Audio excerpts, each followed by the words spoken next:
guys, God bless. Welcome back to Twist and Shout. I am Shar, and today I am going to discuss my life a little bit. There's a lot going on this end. I know you guys have noticed the decrease or decline in video content and stuff. Multiple reasons for that. One, I am a new mother again. I have a 2-month-old baby, and the adjustment has been real to go from 2 kids to 3. And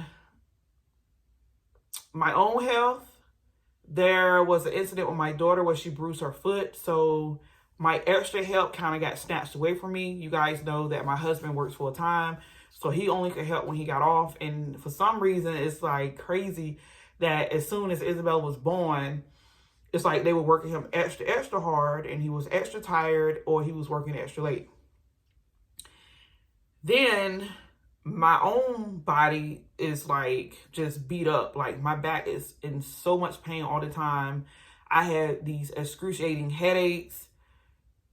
I'm so fatigued. It's ridiculous. My iron was low, so I had to take iron pills. I've been doubling up on vitamins. Like I take the multi-adult vitamin, and then I take my prenatal vitamin just to even stay woke. It was real.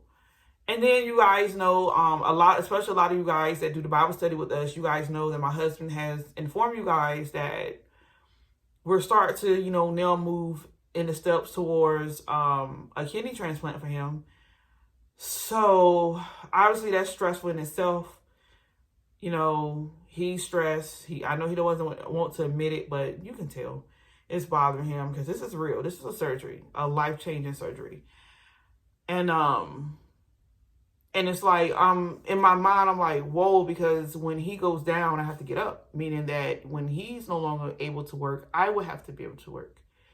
And even with that, with him in recovery, it's going to get real because for a moment, I would have to actually take care of him. Like, he would have to take medicine and things around the clock. And that's with the kids included, like, taking care of them. So YouTube was the least of my worries. And if that wasn't enough, this is something that's been going on since she was born, but I didn't want to say it. I didn't even want to show her at first because of the discoloration here, because I didn't know what it was.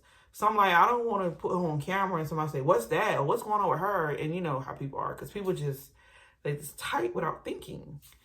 And her pediatrician said stork bites. So we'll leave it at stork bites. The idea and the concept behind that is just like a little bruising or discoloring that is either going to fade completely or lighten when she gets older.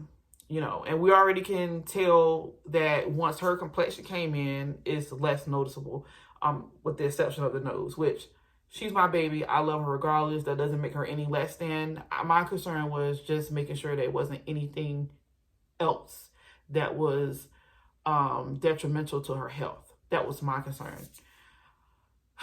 But she does have health issues that I want to talk to you guys about.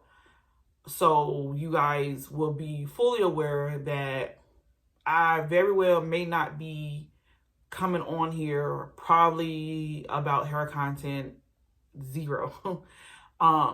Because that's the least of my worries right now. Like, I may vlog because you guys are an addition to our family. A lot of you guys, y'all have Bible study with me and my husband.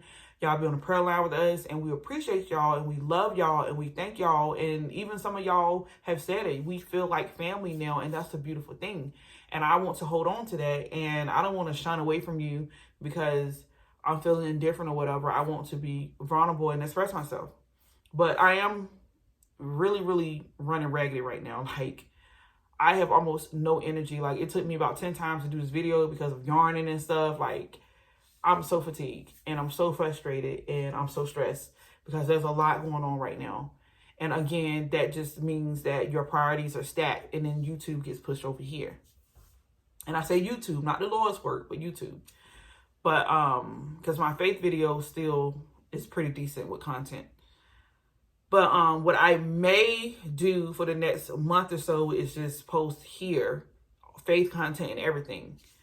because I really want to get these messages out to the masses. Like, I want to reach so many people, because God's really giving me some really sensitive, close to home things that I want to share with you guys.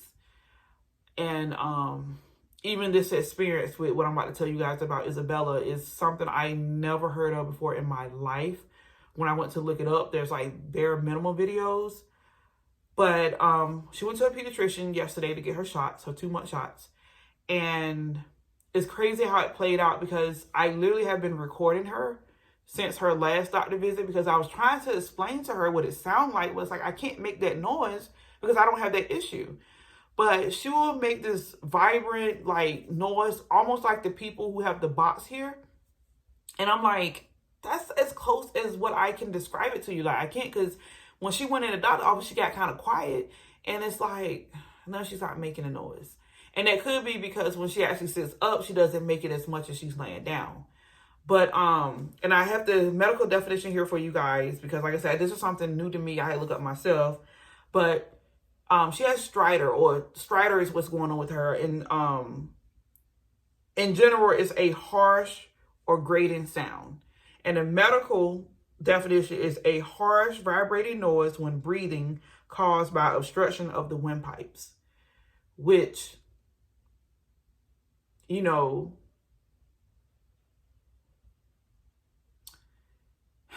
I hate to keep going back to my C-section, but that's where my mind is. And it's like, mind you, I don't know if y'all heard me on the last video when I talked about that, but I said my doctor, he didn't say these were stomach bites. He said it was bruising from the C-section. And in my mind, I'm like, did you snatch her out? Like, because it felt like she instantly came out. So I don't know.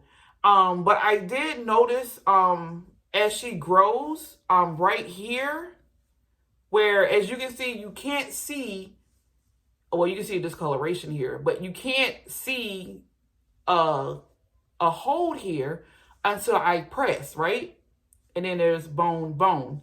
With her, you can see this imprint, like it's a permanent imprint. And when she makes the noise, it goes in, just like somebody who actually has actual harsh breathing problems on a breathing machine. It's painful to watch. And she makes the noise more when she's laying on her back than when she's sitting up, which, like I said, I just thank God and thank the Holy Spirit, because I would notice how she would do when she's feeding and when she's laying down, and instantly I would say, okay, I'm gonna sit her straight up like she's older, even though, you know, usually they say, hey, you can coddle them like this, but I would sit her up like me, and her head would be here, and I would give her the ball like that, and she would sound so much better. And while I was doing, I'm like, this is making me so nervous, because I'm not used to this. I'm used to be able to, you know, coddle and hold the bottle like this. But something was like sit her all the way up, and I noticed that the noise will minimize. A good thing is she doesn't throw up. And another good thing is she's on breast milk, because milk is an irritant. If you know anything about asthmatic individuals, anybody with breathing problems, milk will flare that up. So thank goodness we are breastfeeding. And it just, you know, a little more stress and strain on me, because I'm like, I got to keep going. Like, because the formula will actually make her worse or cause her to take longer to heal. Because right now they're saying that this could last up to 2 years old before it fully resolves itself. And I'm just like, whoa, that's after experimenting with other foods, you know, she's going to eat out the jars and stuff. And it's just like nerve-wracking. And for those of you who are maybe just coming to the channel, just so you guys know, we already have a lot of other medical things going on. Our 2 oldest boys have autism, and they have ADHD, and one of them has bipolar depression. We're, you know, eyeballing Jace now. He seems to also be on the spectrum of autism. So it's a lot. And we're trying to figure out now, like, do we just push Jace to go like the Head Start or something? Because now we're like, whoa, something, it's a lot. Because at first it was like, okay, we just had Jace. He can do homeschool. But now we have another baby. And Jake will be out of work when he has his surgery. And it's like, you just don't know what to do now. So it will be beneficial for us to just let him go to school. But, Chase running. But as a mother and what's going on out here outside of the pandemic, and knowing how people treat, as soon as you tell them, hey, my child take medicines with ADHD or autism, they get treated differently over here. I don't know about nowhere else, but they get thrown under the rug and say, oh, they just got problems. And they don't get equal opportunity. And that's what's got me, like, I don't want to let my pride get in the way of this, because it's not really pride. It's just like defense mode. Like, you're not going to mistreat my child because I'm telling you something is wrong with him. So that's what my struggle is right now. And it hurts my heart, because like, I should not even be thinking or have to think like this. Like, why can't the school systems, why can't there be preparation to handle children like this? Like, why do I have to wear these hats and these burdens? Which I was more than willing to do so, but now we have another baby. So anyway, like I was saying with Isabella, so she has to go see a throat doctor. They're going to give me the date and time and all that later. So it's a specialist for the Stridor. And it hurt me, because it's like, I knew something was wrong, but you just, that little ounce of hope, you just like, well, maybe it's just all in my mind. But even Jake was like, she's breathing rough.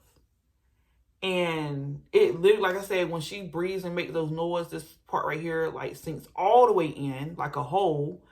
And she struggles while eating and breathing at the same time. Like I said, sleeping is so rough that we just wake up like, hey, is she all right? And like I said, the struggle, the dilemma is, because medically now it's back to sleep. The baby sleeps on her back. But when she's on her back, she sounds way worse.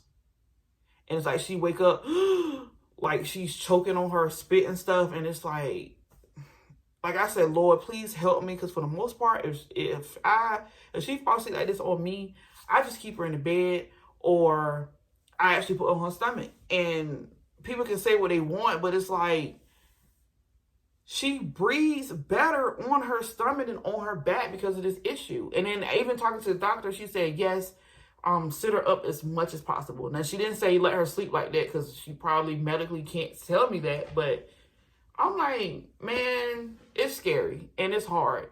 And most nights, I try my best to have her on her side.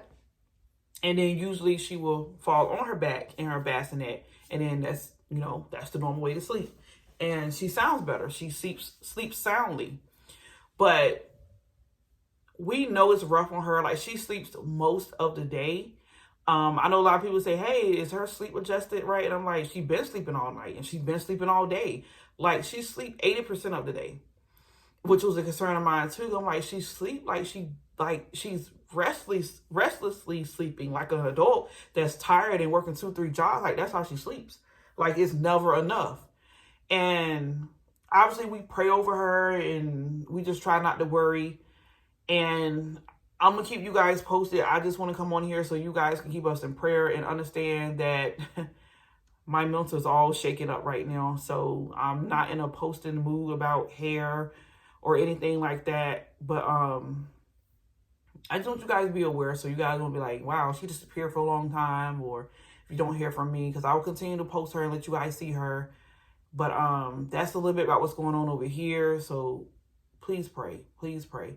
We love you guys. We thank you guys for your support. Many of you have sent monetary blessings to me and my husband, and we thank you. We thank you. We thank you. Y'all know I'm a stay-at-home mom. YouTube pays me like $200, and that money just come and go, especially when you got a newborn. And for the most part, honestly, like, I filled up twice, and that's half my check. And it's so sad, y'all, that the gas prices were that high. It takes $62 to fill up my tank. But this is not a sympathy rant or anything like that. I genuinely just want y'all to pray for me, and pray that God's give me strength and wisdom to handle these situations. If anybody has any experience with any of these things, please let me know. I love you guys. Please don't be rude and nasty in the comment section. I'll delete you. Don't pollute. Keep it cute. I love you guys. God bless. Take care. Bye.